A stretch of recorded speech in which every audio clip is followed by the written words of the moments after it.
one of the 2021 NFL season is officially in the books. And ladies and gentlemen, we are now moving on to week 2, but not before we recap everything that happened in week 1. Welcome everyone to a new episode of Time2Football. My name is Hassan Khan, the host of this wonderful show. I appreciate you guys tuning in, even though we had a little bit of a late start and weren't able to stick to our regular 10 a.m. scheduled time. We're still learning all the basics and technical difficulties of this live show. So if we're a few minutes late, some days, don't worry. We're going to make sure Monday through Friday, every day, we're going to come out with a new episode of Time to Football. How do I sound? Do I sound okay? Perfect. So, yeah, week one of the NFL season. What we're going to do for the next few minutes really is just take time to kind of talk about everything that happened and go through the, oh man, my hair is janky. Go through the whole entire scores and schedules of and the outcomes of every game in week 1 and really talk about the surprises of the teams as well. I mean, I can go ahead and say that the number one biggest surprise that I had, granted, it was against the Jacksonville Jaguars, so really not much to, look forward to in that organization. But the Houston Texans pulling off that upset in a team that everybody thought was going to be just absolutely terrible and not have a shot at all at winning any games and having the number 1 overall pick at that point. But they really pulled off the upset, and they were able to get past the Jacksonville Jaguars. I will say this would be a little bit of a, for Trevor Lawrence and for Urban Meyer, a little down-to-earth, welcome to reality kind of moment for them because they're in that position where, hey, you win a lot of games in college football, didn't lose a lot of games moving forward in your high school college football career, but then you get to the NFL, it's a whole new different game, and yeah, that's why the NFL is better than college football. I said it. The competition is just much better in the NFL. So Urban Meyer, I think, is going to start to realize that, and he's got a lot of work to do with that NFL team as well. The Detroit Lions as well, almost coming back with an amazing victory, or what could have been a victory, sending it to overtime against the San Francisco 49ers. Unfortunately, that did not work out in their favor. They had everything going in their way, and then they weren't able to convert on a 4th down, and so they ended up losing that game. I think another big surprise as well, the Cincinnati Bengals. I'm going to go ahead and mention them.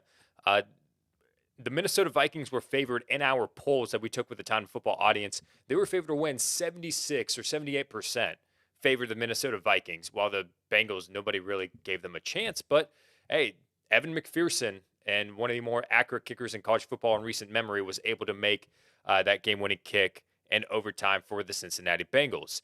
Matthew Stafford looked sharp, better than ever, and I think now people are starting to realize, okay, maybe we underappreciated the talent that Matthew Stafford has, and against the Chicago Bears, he looked really, really good. I will say, also, in that game, David Montgomery looked good as well. I was watching him, and to kind of feed into you guys that play fantasy football, David Montgomery was going to get a number of touches regardless of what the game script is for the Chicago Bears. They lost 34-14.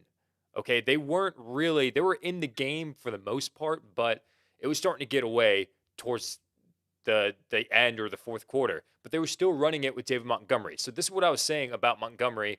And for you guys that own him in fantasy football, you do not have to be worried about him and his fantasy football value. He's going to get the number of touches. Matt Nagy this whole offseason multiple times stated, I want to get Montgomery 20 touches. It did not happen last night because they were down. So they had to fix in Damian Williams in there as well, who got 4 targets and 4 receptions. But yeah, Montgomery, he looked good. Jalen Hurts of the Philadelphia Eagles looked great as well. And this is what I've been saying when I said that Jalen Hurts will have a great fantasy football season. He's going to have some games where he's only going to score 7, 8 points, and he's going to let you down because he is pretty inconsistent. But Jalen Hurts, fantasy football season, a stud coming up for Jalen Hurts. This is exactly what I expected out of Hurts this season. Keep on going ahead and leaving your thoughts and your comments. I know it's Monday, so we don't really have much to talk about as far as fantasy football goes, but you guys are still loyal and you still like to tune in and chime in onto the fantasy football chat that we have down here on this live stream. I'm going to go ahead and answer a question from Jack Quarantano. You asked a question last week. I remember you. Should I keep Debo? He's my number 3. I still have Diggs, Hill. You also have Debo, Galladay, Waddle, Tyrell Williams. Okay, so you got a good wide receiver core. I would say, yeah, I would keep Debo, honestly. I mean, if you had other depth at wide receiver to where, okay, Galladay and Waddle, I could trust them, but I kind of can't right now. So if you need someone, God forsakes, Hill or Diggs were to go down with an injury, you have a solid wide receiver too. Debo Samuel did look great in that game. I started him in one of my leagues, and he was fantastic for me. But I'll be honest, I was worried starting him because I thought that this target share would go in the favor of maybe it'll go to Ayuk, maybe go to Kittle, maybe, it's 50-50 with whichever 49ers receiver is going to pop off when they're all healthy. But it was Debo yesterday. And as a matter of fact, speaking of all healthy, Brandon Ayuk, the reason he was not getting any targets, he went down the depth chart. So for you guys that started Brandon Ayuk, I know that he was my sleeper of the week, but I said in that sleeper of the week, I'm cautious about him. I don't consider him anything more than a flex play this week. So be careful. And that's why. Honestly, it kind of sucks. I'm sorry I advise you guys to do that. But yeah, I had my reservations. So next time, I'm only going to talk about people and recommend people that I'm fully confident in, and you guys can start. Let's go ahead and talk about some NFL news and notes that's going around the league right now. A lot to recap as far as what's been happening. I think week 1, biggest news and storylines coming out of it would be injury news. This includes Jerry Judy, high-profile wide receiver for the Denver Broncos. Everybody's expecting a breakout season for him, with Teddy Bridgewater now being the quarterback, having that connection and that chemistry with Judy during training camp and being one of the more accurate quarterbacks on that Denver Broncos roster. Jerry Judy, unfortunately, suffered a high ankle sprain. This is bad news for the Denver Broncos, who still has Courtland Sutton, yes, back healthy, yes, got a reception in that game against the New York Giants, but is still trying to get back into the stride of things and into the swing of things, and still dealing with an injury. But I think that Jerry Judy, what we expect to be missing for the next few weeks, it's a huge blow for the Denver Broncos. Another guy that got an injury after signing a huge 5-year, $97 million contract for the New Orleans Saints, Marshawn Lattimore suffered a thumb injury, and he's now week to week. Got that extension just in time, it seemed like, this past weekend, right before the game. But the secondary for the New Orleans Saints, that is something that they are keying in on and really wanting to improve. They looked great against the Green Bay Packers. Aaron Rodgers held, and the Packers offense held to just a field goal given up by the Saints. While the Saints, 38-3, Jameis Winston didn't throw a lot of yards, but you don't need to. Okay, people are going to dog him for throwing the amount of yards that he did, but 5 touchdowns in itself, yes, that's impressive. And the number 2, the touchdowns that he threw, the catches that his receivers made, to get the ball into the positions that he did for his receivers to make those touchdowns, fantastic. Fantastic. I will also say, with New Orleans, this is why I did not jump on the Marquez Callaway hype train. It's because we do not know who the number 1 receiver is going to be. And right now, per yesterday, a tight end ended up being one of Jameis Winston's favorite targets. So I don't have a lot of faith in everybody that's putting that Marquez Callaway hype into motion. By the way, if you hear a dog barking, I am dog sitting right now. Hey, Cricket. But I think that Callaway can still be a good piece for the New Orleans Saints, but I think that in that aspect, though, why would you take Callaway in the 11th, 12th round? Oh, he's the number 1 wide receiver for a team. Yeah, you're speculating that. But then someone like Michael Pittman, who is almost guaranteed to be the number 1 wide receiver for the Indianapolis Colts, is going in like the 14th, 15th round of fantasy football drafts. Just doesn't make a lot of sense to me. But anyways, that's my tangent about the New Orleans Saints. Moving on to more NFL news and notes, more injury news that we have. Ryan Fitzpatrick, unfortunately, Washington football team quarterback, is expected to miss multiple weeks due to a hip subluxation.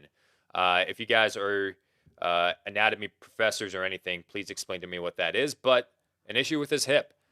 So that's going to be an issue for him, and he's going to be expected to miss multiple weeks due to that. Taylor Heineke is going to be taken over. The Broncos, this is interesting news per Ian Rappaport of NFL Network. The Broncos are still interested in trading for Aaron Rodgers. And now it's probably not going to happen until after the 2021 season, but I think everybody is speculating at this point that this is his last season in Green Bay. And the Broncos are expected to make an offer for Aaron Rodgers and could potentially be a high price. I'm talking about Deshaun Watson level, 3 first-round picks kind of price. Maybe he's a little bit older, Aaron Rodgers is, so it might only be like 2 first-round picks, but the Broncos are very, very interested. For multiple years, they've been trading for veteran, very, very average quarterbacks, and now I think they're tired of that, and they want to move on with Aaron Rodgers. Deshaun Watson, speaking of trade talks, is also in the conversation of being traded, but I think the trade talks, according to Ian Rappaport, have died down, and they're going to pick back up closer to the November 2nd trade deadline. So expect Deshaun Watson and his name to be brought up in the next few weeks. Last little note I wanted to mention before we move on, the 49ers. So they suffered a couple of injuries. One of them was Raheem Mostert, and he was taken out of the game. It was a coach's decision to sit Trey Sermon, and they ran with JaMychal Hasty and Elijah Mitchell, who had very good outings in those games. Raheem Mostert is going to be hurt. He has a knee injury. They're still evaluating that. But they fear that their cornerback, Jason Verrett, suffered a torn ACL. Former player on the Chargers, signed with San Francisco, has been there for a couple years, and now one of the biggest parts of their secondary is going to be missing. And I think that secondary suffered because of that. The short lines and the offense that we expected not to do that well were just passing down the field against the 49ers defense. So it's unfortunate news for the San Francisco 49ers, but that is your NFL news and notes for this week. You guys are still chiming in the chat. Pedro Ramirez says, Ayuk, disgusting. What was up with that? Yeah, that target share, man. It's just going to be, I don't even have a lot of faith in Deebo Samuel. He's on my roster. I started him yesterday. Okay, that was cool, but I just don't trust him. You just can't. So we're just going to have to wait and see. I'll answer some fantasy football questions for you guys as well. Miguel, Monday morning. Let's go. How you doing? Daily check-in with Miguel. I have Gibson, Robinson, Williams, and Drake. Last pick was Chuba Hubbard. Thinking to trade wide receiver for RB. Just don't know. So you want to trade a wide receiver. Now, is that Allen Robinson or is that James Robinson? Allen Robinson is a very good wide receiver trade, like sell, because of the name value. Now, if Justin Fields were to come in, which he did, and he scored an amazing touchdown, which is fantastic, but Matt Nagy and his stance with sticking with Andy Dalton is going to stay true, then Allen Robinson, I don't expect a lot of production out of him. In yesterday's game, Jalen Ramsey was there, and he broke up a few passes from Allen Robinson, but is he going to have some great games? Absolutely, but would I take a running back 2 over a wide receiver 2? Absolutely. Running backs are so valuable, and you guys are starting to realize that with the guys that had Gus Edwards, Raheem Mostert, Austin Eckler gave us a little bit of a scare when he didn't practice for a couple of days. They're so in high demand. They get hurt easily. Please bolster your running backs.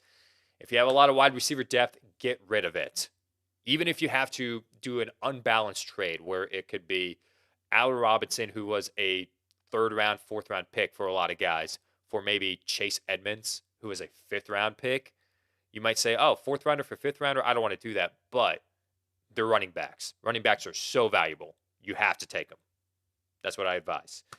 Okay, so what we're going to move on with now is the Monday Night Football game that we've got here tonight is going to be between the Raiders and the Ravens. Now, we expect the Ravens to have a very good outing in this game. But what you can still do is you can make prop bets. I don't know if you guys have realized this or have heard of this, but you can just guess which players are going to have, this player is going to have 7 catches for 65 yards. I'm going to take the over on that. I think they're going to have more than that. or I think I'm going to take the under on that. And you can win money doing that. So we partnered with WinView Games, and it's an app that you can download before the Monday night game. Every Monday, we're going to give you guys a stat line, a prop bet that's on the app on WinView Games, where you can just say, I'm taking the over on this, or I'm taking the under on this. But what's also cool about WinView is you could make predictions live as you guys are watching the game. Makes it much more interactive. So we're going to show you about 9 of these props, and we're going to take your opinion and your thoughts on it as well, and see if you guys believe, yes, this is going to happen, or no, it's not going to happen. We actually took to Instagram to ask some polls, and that story is still up, so you guys can go ahead, go to our Instagram page at Time2Football and still vote for that. So with that said, let's go with our first bet that we have, prop bet. Tonight, against the Baltimore Ravens, against his former team, where he had some off-the-field issues, but was able to turn his life around and have a very good career out of that. Darren Waller has 8 receptions tonight. Are we expecting that? Is that going to happen, or is that not going to happen? And if we took the polls on that, 85% of you guys believe that, yes, Darren Waller is going to get more than 8 receptions in this game against the Ravens. And no, you guys believe that 8 receptions might be a little bit too much. We got to move on from that. All right. Prop bet number 2. Lamar Jackson passes for 230 yards and rushes for 70 yards. Is that going to happen? Is he going to rush for more than that? Or is he going to rush for less than that and pass for less than that? According to you guys, Lamar Jackson is going to pass for 230 yards and rush for 70 yards. 57% of you guys believe it, but it's still pretty much even in that process. So, hey, with the running back injuries that they've been having, I think that rushing for 70 yards is not completely out of the question. Number 3, Raiders rush for more yards than the Ravens tonight. Yes, this is an actual prop bet on WinView Games. So this is why you need to download the app, because you need to vote against this, that the Ravens could rush for more than the Raiders. 80% of you say no, the Raiders are not going to rush for more yards than the Ravens. Now, ultimately, you may say yes. That makes a lot of sense because the Ravens are just fantastic at running the football. But I think this is a bet, a prop bet, because of all the injuries that they've been having with J.K. Dobbins, Gus Edwards, Justice Hill, and you've been citing all these veteran running backs. I don't know if we have a lot of high hopes in these veteran running backs. Me personally, I don't. And we're already counting out Josh Jacobs and Kenyon Drake, even though it is a depleted offensive line for the Raiders. 80% of you believe that, no, the Raiders are not going to outrun the Ravens. Next one, there will be 48 combined points scored tonight. Over or under? What are we taking? We like the over or the under? You guys, according to the polls, 50-50, dead center, in the middle. There will be 48% or plus combined points scored tonight. So if it's 50-50, let's go ahead and say that, yes, the score is going to be 24-24, and it's a tie game to give everybody a chance in that. Okay, so Derek Carr completes a pass to 7 different receivers. Is that going to happen? 50%, again, down the middle, believe that Derek Carr will pass to 7 different receivers, and then 50% say, no, he's not. So, I mean, can you name 7 receivers on the Raiders? You've got Darren Waller, Henry Ruggs. They released John Brown, so that he's not one of them. You've also got, help me out here. What are we working with? Bryan Edwards. I mean, yes, Hunter Renfrow. There's a lot of well-known receivers, but I mean, I don't know if he completes as 7 different receivers. One of the more accurate quarterbacks, I will say, in the NFL, and is very underrated in that aspect. Either Marquise Brown or Henry Ruggs will have the longest reception tonight. So this isn't saying who's going to have the longest reception. It's saying either one of these two is going to have a longer reception or the longest reception in this game. 76% of you say yes, he is going to have, or one of them is going to have the longest reception in this game. 24% of you say no. So one of them is a deep threat. They're both deep threats for their respective teams. We expect that one of them is going to get the longest reception. And speaking of Ravens receivers, a Ravens receiver will have 100+ yards tonight. Is that going to happen? tonight against the Raiders? Well, according to the polls, 56% believe yes. A Ravens receiver will have 100 yards tonight. 44% say no. Now, according to this, though, you got to be consistent, because if you say that a Ravens receiver will have 100 yards, who's it going to be? Is it going to be Marquise Brown, Sammy Watkins?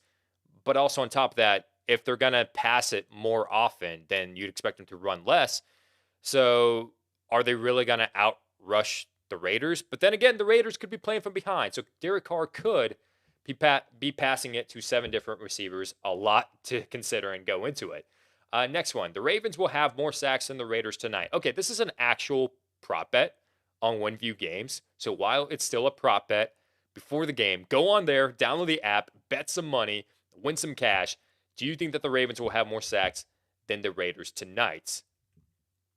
88%, as we expect, yes, the Raiders against that depleted offensive line. I'm sorry, Alex Leatherwood. You were a little bit of a reach according to multiple NFL scouts in the first round. I still think that maybe you could be a very good player in the NFL, but with the pressure that you already have of that label of being overdrafted, you're going to have a lot to overcome this this Monday night, tonight, against the Baltimore Ravens. I believe this is the last one that we have. Both teams combined for 525 plus yards of total offense. So 300 of that could go to the Ravens, and the rest of the 225 could go to the Raiders. So not a lot of yards to consider. I mean, if you really think about it, in a high-scoring game like football in the NFL where it's so pass-heavy. So 63% of you say yes, that both teams will combine for 525 yards of total offense. And no, 37% say that it is not going to happen. But that is your WinView games prop bets that we want to show you for Monday Night Football. Again, we're going to click or leave a link in the description for you guys to download the app after this live stream is over. Make sure you guys click on that, download the app. You guys can also make bets live as the game is happening. So very, very fun app. I tried it out last night. Lots of fun. All right, we're going to go ahead and answer some fantasy football questions or fan questions in general on top of that. So let's see what you guys got here. Demboy says, see what T2F says, LOL, hard decision. Okay, let's go ahead and go back to what were you referring to? Emerald Eyes. I know if I drop Golden, the vultures in my league will snatch him up. IDK, what to do? Okay, so you're talking about Melvin Gordon. Let me scroll back a little bit. Do I drop Melvin Gordon for Mark Ingram or not? Nah, bro. Nah. Do you think that Mark Ingram is going to get 24 carries consistently every single week? Or do you think that the Texans are going to be playing from behind more times than not, and they're going to go with their pass-heavy running backs and Phillip Lindsay and David Johnson? I think the latter is going to happen. It was just game script. It was. I think that Mark Ingram might be the running back one on the depth chart. I read a report that it was Ingram and Phillip Lindsay that were both running back ones, and David Johnson's going to work in there on third downs. I don't know what David Culley and this Houston Texans coaching staff is thinking, but Melvin Gordon, he looked better than Javonte Williams yesterday. I think that Williams has a lot of hope, but Gordon is the RB1 in Denver for the time being. So stick with Melvin Gordon. Mark Ingram, it's in cluster F. We don't know what's going to be happening with that backfield. Sublation, Sarah, my hot brunette wife, commented. It just means that the bone is displaced from its normal position. Hey, that's an occupational therapist right there. Thank you. I needed that clarity.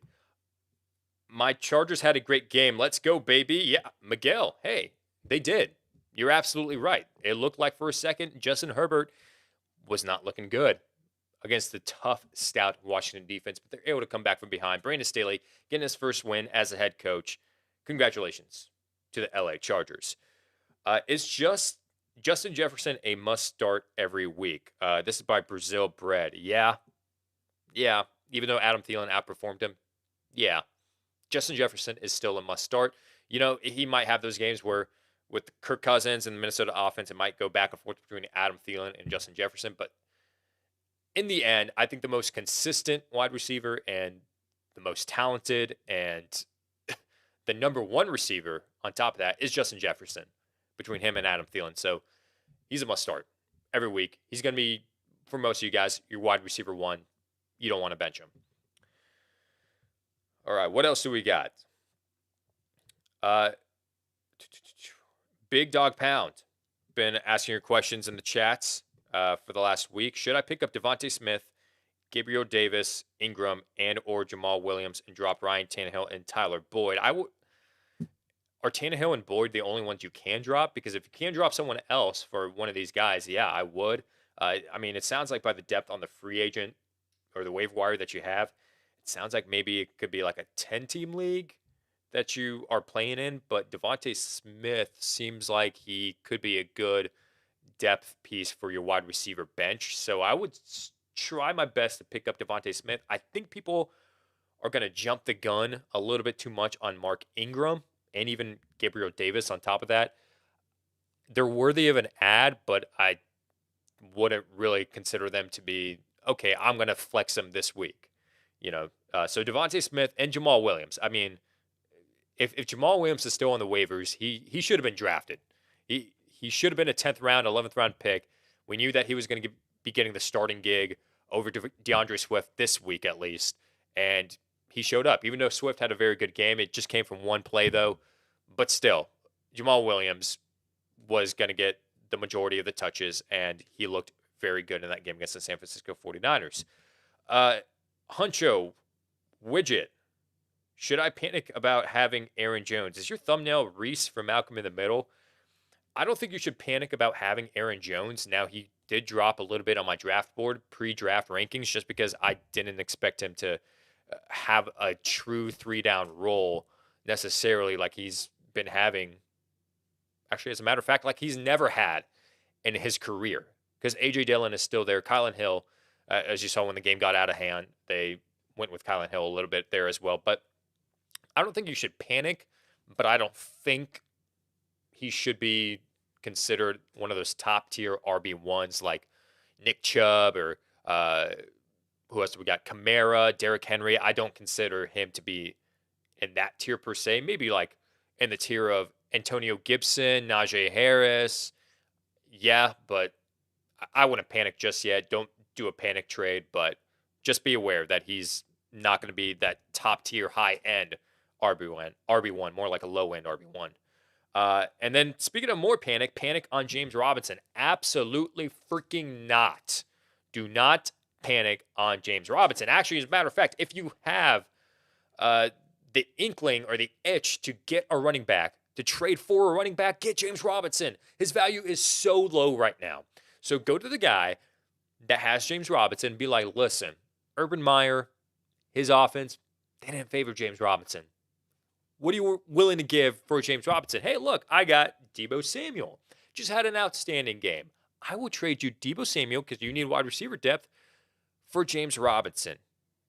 And you will absolutely win a trade like that. So pick a player who has had an amazing game yesterday, whether it be Sterling Shepard, Deebo Samuel, like someone that's not really going to do it every single week, and trade him. Trade him for James Robinson because his value is so low right now. I think he only had 8 touches, but that was because of game script.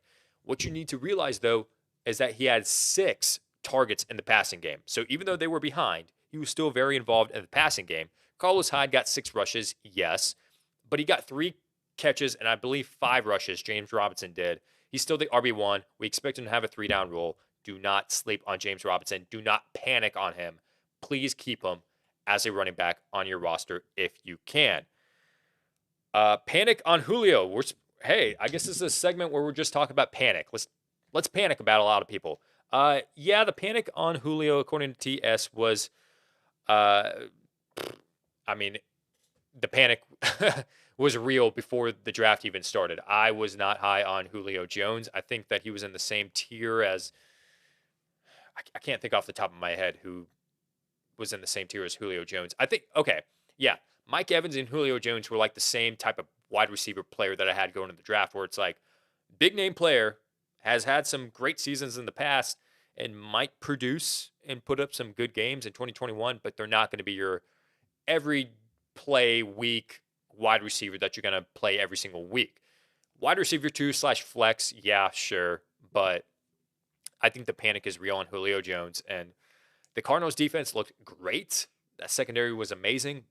So maybe that had something to do with it. But I don't think this offense really favors Julio Jones in terms of fantasy football. It favors the Titans in winning football games. But in fantasy football, Julio Jones, yeah, it's time to panic. If there's someone that loves the name value of Julio Jones and you're willing to trade him and get rid of him, go ahead and get rid of Julio Jones. Let's answer a couple more because I'm loving this. What players do you think I can get for Julio Jones if we're still talking about him? Okay, I highly advise to get a running back. So if you need a running back, some running backs whose values are really low right now, James freaking Robinson. His value is so low right now. I know that Antonio Gibson was a high pick, so maybe you could package Antonio or Julio Jones and maybe a bench running back, maybe even Chase Edmonds or, like the mid-round running backs for Antonio Gibson. You would win that trade absolutely, because absolutely Antonio Gibson only had 20 carries in that game. And people are just going to say, oh, well, he only had 9 fantasy points or so. So his value is super low. Julio Jones, I would trade him for a running back like James Robinson, Antonio Gibson, those running backs whose values are very, very low. What happened to Ayuk? You said start him. Bro, you should tune in at the beginning of the show. Yeah, I said you should start him. I don't consider him nothing more than a flex, but I also said I have my reservations with him. I just don't know what the target share is going to look like. I don't consider him more than a flex play. So I gave you a little bit of a caution, and I was wrong to say that, yeah, maybe you should start him. I get some right. I get some wrong. I'm not the greatest at fantasy football. I admit that. I don't think I'm better than anyone. I'm just a guy that loves fantasy football, and I have a YouTube channel. That's it. All right, let's answer one more, and then I'm going to go ahead and wrap this thing up.